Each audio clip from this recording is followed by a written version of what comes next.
Salut tout le monde, c'est Lalo. Je suis super contente de vous retrouver aujourd'hui pour vous faire ma troisième vidéo sur le thème que choisir. Alors je sais que ça fait un moment que j'ai commencé à tourner ces vidéos, je vous ai dit que j'allais tourner la suite et j'ai mis 15 000 ans à le faire. Donc aujourd'hui je vais vous parler des huiles essentielles, enfin le troisième volet. Les autres vidéos j'essaierai de les faire dans pas trop longtemps, hein, promis, je vais tout faire pour me dépêcher.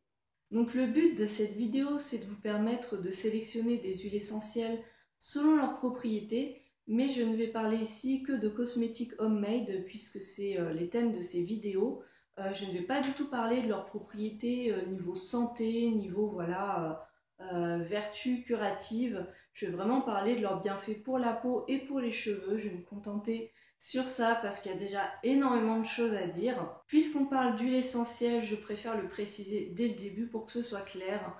Je pense que beaucoup d'entre vous le savent, mais mieux vaut se répéter. Ce sont des actifs très puissants. N'allez surtout pas vous dire c'est à base de plantes, donc c'est tout doux. C'est très concentré, très puissant. Il y a des huiles essentielles qui peuvent être même dangereuses si vous ne faites pas attention aux conditions d'utilisation.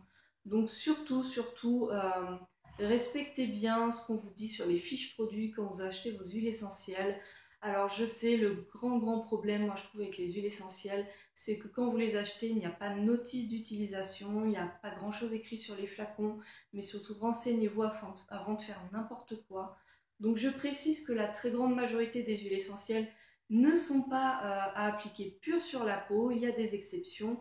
Mais vraiment, je vous le dis et je vous le jure parce que j'ai testé, il y a certaines huiles essentielles, comme notamment la menthe poivrée ou celle d'origan qui sont mais très corrosives pour la peau. Celle d'origan, je crois que c'est la pire.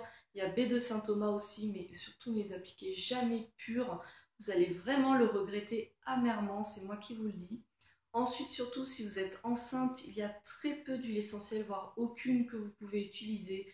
Donc surtout renseignez-vous si vous êtes enceinte ou si vous allaitez votre enfant pour ne pas faire de bêtises, ça peut être très dangereux.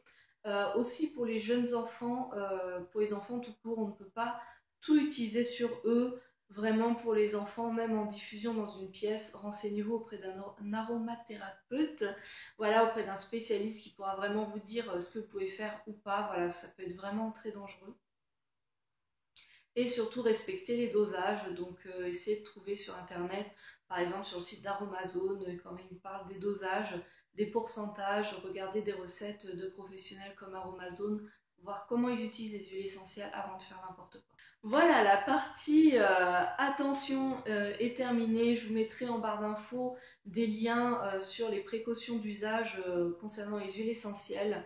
Parce que je pense que quand on parle d'huile essentielle, c'est quand même utile de vous fournir ces indications. Mais sans plus tarder, je vais passer à leurs vertus. Donc que vous ayez les cheveux gras, les cheveux secs, les cheveux ternes, les cheveux avec des pellicules, les huiles essentielles sont pour vous. Elles peuvent vraiment avoir de grandes vertus, donc surtout n'hésitez pas à vous en servir. Donc, j'ai notamment dans mon petit carnet répertorié plein de choses intéressantes pour les cheveux. Notamment, il y a Réo de la chaîne By Réo qui a vraiment développé sur les huiles essentielles. Vraiment, elle en a beaucoup parlé et je me suis beaucoup inspirée de ses conseils. Donc, je vais commencer par ce qu'elle conseille, elle. Donc, pour la beauté des cheveux en général, c'est-à-dire voilà, pour leur donner de la vigueur, de la brillance, pour les garder en bonne santé. Il y a notamment trois huiles essentielles qui sont tip top. Donc premièrement, bois de rose, palmarosa et ylang ylang. Voilà, ce sont les trois qui sont, on va dire, très polyvalentes, qui vont voilà, permettre aux cheveux de garder une bonne santé de manière générale. Ensuite, si vous voulez axer sur la couleur, c'est-à-dire à accentuer vos reflets, si vous avez les cheveux châtains ou bruns, donc plutôt foncés, l'huile essentielle de romarin et surtout romarin à cinéole, si je ne me trompe pas. Et on parle aussi de romarin à verbenone, donc regardez, mais je pense que le romarin en général, c'est très réputé pour accentuer les reflets châtains et bruns. Donc à ajouter dans vos shampoings, dans vos masques capillaires. Parfois il y en a qui mettent dans l'eau de rinçage, mais bon, comme l'huile essentielle ne se mélange pas à l'eau. Moi, je ne supporte pas, enfin, surtout si je le mets au niveau du cuir chevelu, ça m'irrite le cuir chevelu. Donc, il y a beaucoup de gens qui font ça. Moi, je trouve pas ça comme étant une bonne idée. À vous de voir hein, si vous trouvez des recettes qui vous conviennent. Maintenant, pour les cheveux secs, l'ylang ylang a l'air de faire des merveilles. Donc voilà, spécifiquement pour les cheveux secs, voilà, abîmés. Maintenant, si vous avez les cheveux ternes, donc qui manquent d'éclat, il y en a trois. Donc il y a citron, cad et lemongrass, hein, qui sont vraiment bien pour donner du peps. Alors maintenant, pour les cheveux fatigués, alors quand on dit cheveux fatigués, malheureusement, j'ai du mal un petit peu à voir la différence entre cheveux ternes, cheveux fatigués. Peut-être que cheveux fatigués, ça va être des cheveux un peu mous, un peu poreux, un peu qui sature un petit peu au niveau des soins. Ça doit être ça, j'imagine. Ou fatigué dans le sens où vos boucles, si vous avez les cheveux bouclés, se définissent moins. Voilà, font plus des frisottis. C'est peut-être ça. Donc dans ce cas-là, il y en a 5. Il y a baie de Saint-Thomas, cèdre, citron, muscade et ylang-ylang. Donc voilà, ça c'était pour la beauté des cheveux, voilà, pour leur redonner de l'éclat, de la vigueur, tout ça. Maintenant, on va passer au problème de cuir chevelu à proprement parler. Donc si vous avez les cheveux gras, vraiment il y a des huiles essentielles qui sont tip top pour vous. Notamment la sauge sclarée.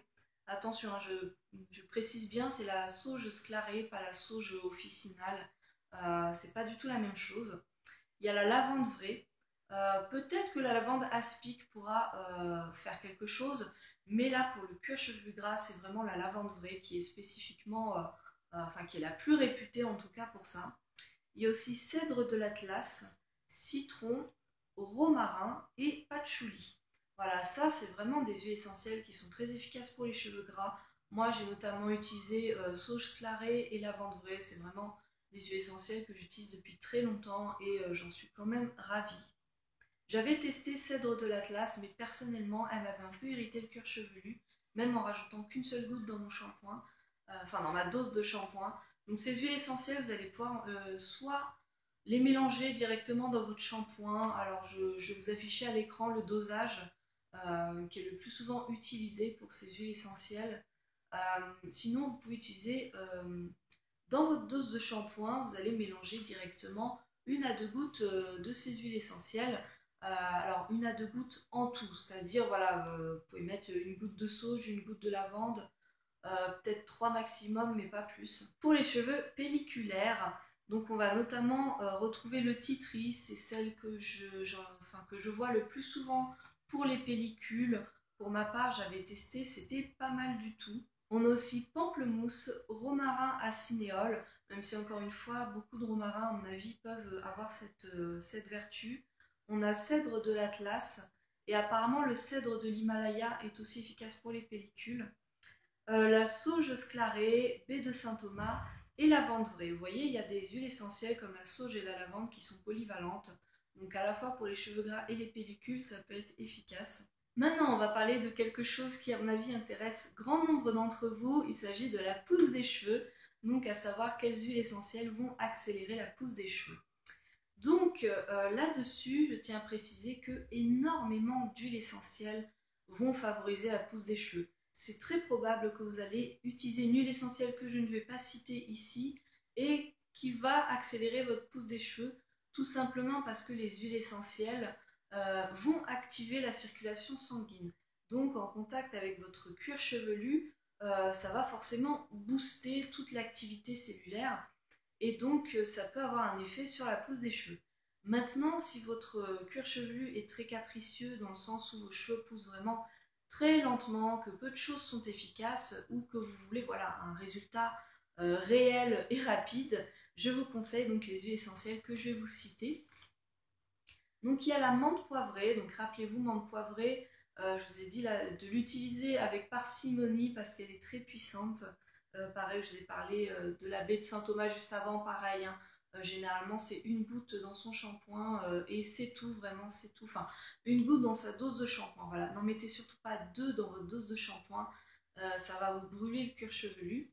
Donc, pour la pousse des cheveux, vous avez menthe poivrée, cèdre de l'Atlas, laurier, pamplemousse, baie de Saint-Thomas, on la retrouve, nard, romarin à cinéole et la sauge sclarée encore une fois. Vous avez vu quand même, il y a des huiles essentielles qui retombent souvent, donc elles sont très polyvalentes et elles ont vraiment des bienfaits vraiment multiples. Ça va vraiment assainir votre cuir chevelu en accélérant la pousse, c'est vraiment génial. Donc personnellement, j'ai déjà testé celle de pamplemousse, de baie de Saint-Thomas, de nard et de sauge sclarée. Effectivement, surtout en mélange, elles sont vraiment très très bien. Bon, généralement, quand je les utilisais, j'utilisais d'autres soins aussi en complément. Mais en tout cas, même sur les blogs d'autres filles, les chaînes YouTube, c'est vraiment des huiles essentielles qui sont très très appréciées pour la pousse des cheveux. Donc pareil, si vous voulez vous faire une huile pour la pousse des cheveux, si vous voulez en mettre dans votre shampoing, dans votre dose de shampoing, voilà, dans les masques capillaires que vous appliquez évidemment sur le cuir chevelu, sinon ça ne sert à rien, ça peut être très efficace. On va passer maintenant aux soins du visage. Alors moi, j'ai très rarement appliqué des huiles essentielles sur mon visage parce que j'estime que c'est des produits quand même très puissants, hein, c'est le cas de le dire. Et du coup, j'ai toujours eu peur que ce soit un petit peu trop agressif pour mon visage. J'avais peur de surdoser, j'avais peur d'en appliquer un petit peu trop proche de mes yeux, du contour des yeux, voilà. J'osais pas trop, mais il y a vraiment de super huiles essentielles. Si vous avez notamment la peau très grasse, ça peut vraiment assainir votre peau. Donc en ajout, pareil, 1 ou 2 gouttes dans votre crème de jour habituelle. Ou dans des masques pour le visage, voilà, ça peut être super. Moi, c'est vrai que notamment, j'utilise beaucoup plus les hydrolats sur le visage que les huiles essentielles, mais après, c'est un choix. Donc, puisque j'ai parlé des peaux grasses, on va parler tout de suite des huiles essentielles qui sont sympas pour les peaux grasses. Donc, vous avez celle de citron, de niaouli, ça j'ai beaucoup entendu parler du niaouli, il y a beaucoup de filles qui en sont très très contentes. Cèdre de l'Atlas, géranium rosa, la myrte verte aussi, celle de lavande, de lemongrass, de bergamote, d'eucalyptus mentholé. Alors j'insiste sur eucalyptus mentholé, moi c'est celle-là que j'ai beaucoup plus vue en tant que soin des peaux grasses que celle d'eucalyptus globulus ou d'autres eucalyptus. Moi, j'ai surtout vu eucalyptus mentholé. Maintenant, si vous avez la peau sèche, donc pour permettre à votre peau d'être mieux nourrie, mieux hydratée, il y a des huiles essentielles qui peuvent être intéressantes. Donc notamment la camomille romaine, l'huile essentielle de néroli, celle de palmarosa et de rose de Damas. Donc vous voyez par exemple le rose de Damas, c'est notamment en hydrolat que beaucoup de gens l'apprécient pour le visage. Là en huile essentielle, pourquoi pas. Ensuite plus spécifique, mais c'est vrai que moi je m'étais renseignée dessus, puisque j'en fais, il s'agit de la coupe rose, donc c'est voilà, des rougeurs diffuses au niveau du visage et surtout des pommettes. Donc pour la coupe rose, il y a l'huile essentielle d'hélicryse italienne, celle de géranium d'Égypte. Il y a aussi les huiles essentielles de camomille. Donc moi j'ai noté camomille allemande, mais il y a aussi la camomille romaine qui peut être efficace. Celle de citron, vraiment j'aimerais bien tester celle de citron parce que je ne savais pas du tout qu'elle était bonne pour la coupe rose. Je l'ai découverte récemment. Donc ça peut être très sympa. Il y a aussi Ciste ladanifère et cyprès de Provence. Donc moi voilà, encore une fois j'ai vu cyprès de Provence. Est-ce que les autres cyprès sont efficaces? Je ne sais pas. Mais en tout cas, quitte à choisir, je conseille plutôt celle-là. Maintenant, pour ceux qui font de l'acné, donc des petits boutons, voilà, des petites choses pas très sympas, il y a vraiment des huiles essentielles qui font des miracles. Après, ça dépend des gens, il y en a qui vont préférer telle huile essentielle, d'autres une autre, hein. Faut tester, j'ai envie de dire. Donc les deux dont on parle énormément pour l'acné, c'est celle de tea tree et celle de lavande aspic. Je n'ai pas précisé une chose très importante, c'est que les huiles essentielles de tea tree et celle de lavande, donc normalement toute lavande confondue, c'est vraiment des huiles essentielles qui sont très très douces. Surtout lavande. Lavande, il faut savoir qu'on peut notamment l'appliquer pure sur les plaies et les brûlures. Elle va vraiment être très apaisante. Donc par exemple, c'est des huiles essentielles que vous pouvez appliquer pures avec un coton-tige sur vos boutons comme ça, localement. Ça peut très bien faire l'affaire. Personnellement, quand j'ai des petits boutons, je mets du tea tree. J'ai quand même remarqué qu'en mettant tous les jours, c'était un petit peu irritant et asséchant pour mes boutons. Euh, voilà, dans le sens vraiment irritant. Donc, je suis passée à celle de lavande aspic. Et là, vraiment, j'étais très très contente. Effectivement, c'est une huile qui est d'une douceur incroyable. Donc, testez, hein, mais ça peut être vraiment super pour vos boutons. Il y a aussi celle de sauge clarée. Et notamment, j'ai entendu dire, je ne sais plus qui avait dit ça, mais que c'était super efficace pour les micro-kystes. Si vous avez des micro-kystes, moi j'en ai pas du tout, mais ça peut vous arriver. Celle de sauge clarée a l'air très très bien pour les micro-kystes. Vous avez aussi celle de géranium, de niaouli. C'est vrai que niaouli pour les peaux grasses et acnéiques, il y en a beaucoup qui en sont très contentes. Myrte verte et eucalyptus mentholé. Donc vous voyez, hein, c'est myrte verte et eucalyptus mentholé. Elles étaient bien aussi pour les visages, pour les peaux grasses. Donc vous voyez, généralement, quand vous avez des imperfections, vous avez aussi la peau grasse. Hein, ça va un petit peu de pair généralement. Donc ça peut être très très agréable d'utiliser ces huiles essentielles. Pour terminer avec le visage, on va parler des huiles essentielles anti-âge.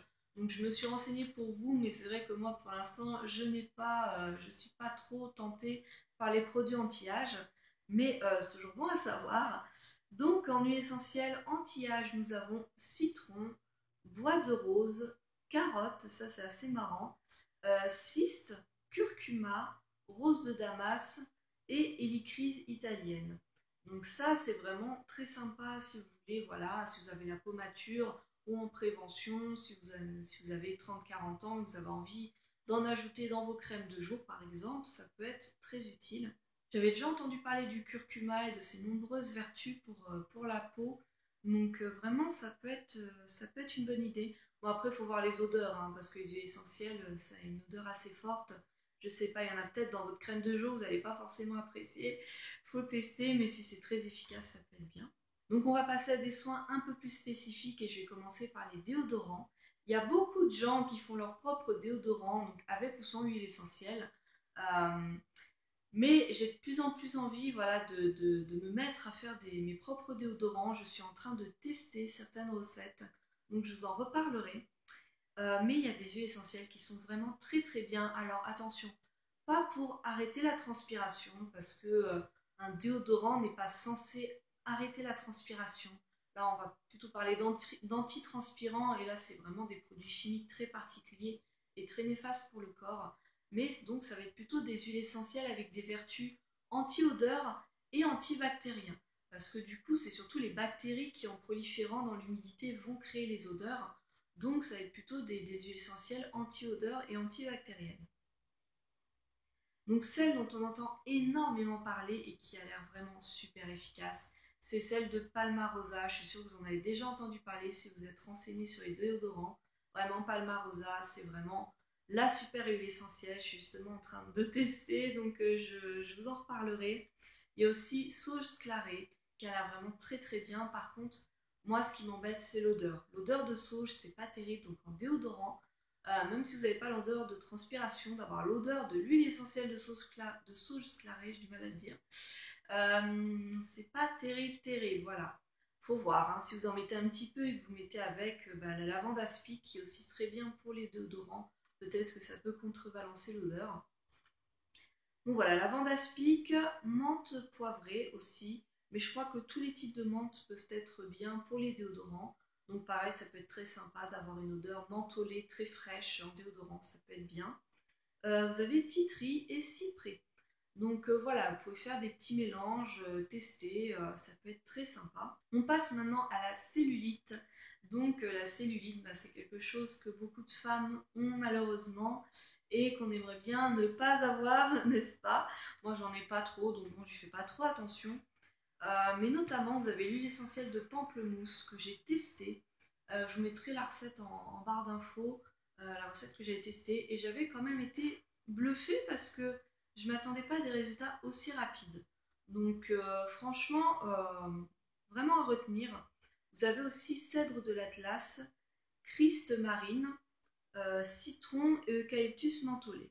Donc pourquoi pas faire des petits mélanges, voilà, faire vos huiles anticellulites ou en mettre un petit peu d'envolée pour le corps.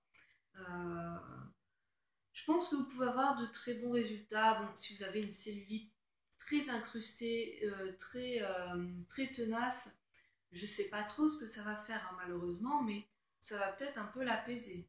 Faut tester. Je termine avec le soin des ongles et avec l'huile essentielle de citron. C'est une huile essentielle qui vraiment renforce les ongles et qui va aussi permettre de les, comment dire, de les blanchir un petit peu. Si je sais pas, vous fumez par exemple, vous avez, euh, comment dire, des traces voilà, de nicotine sur les ongles, ça peut peut-être aussi voilà, vous permettre d'éclaircir un petit peu, de blanchir un peu vos ongles. En tout cas, il y a de grandes vertus concernant le citron pour renforcer les ongles, donc vraiment ne vous en privez pas. Par exemple, si vous avez des soins cuticules ou même, je sais pas moi, si vous hydratez vos ongles avec une huile particulière, si bien sûr elle ne contient pas déjà d'huile essentielle de citron, vous pouvez en rajouter, ça peut être très efficace.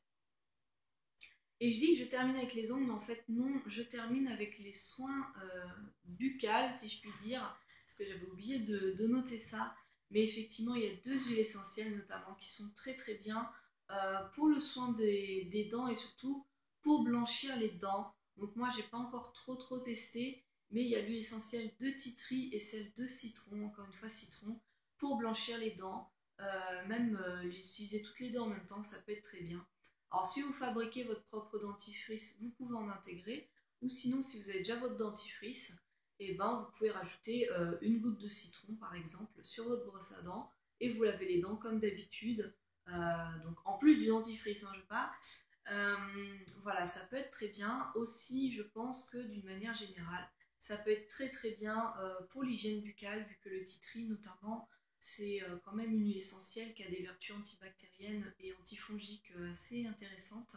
Donc si vous avez des aftes, des petites plaies, voilà, des petits trucs comme ça peut vraiment vous faciliter la vie. Donc voilà, j'ai terminé sur les huiles essentielles. J'espère que ça n'a pas été trop long pour vous, mais j'avais beaucoup de choses à vous dire encore une fois. Donc la prochaine vidéo, ce sera sûrement sur les émulsifiants. J'essaierai de vous la faire bientôt, promis. Et en attendant, ben, je vous souhaite plein de bonnes tambouilles. N'hésitez pas à me poser des questions, même si je précise, hein, je ne suis absolument pas spécialiste des huiles essentielles. Je ne suis pas ni médecin, ni phytothérapeute, ni quoi que ce soit. Mais bon, si je peux vous répondre, je le ferai avec plaisir. Voilà, salut!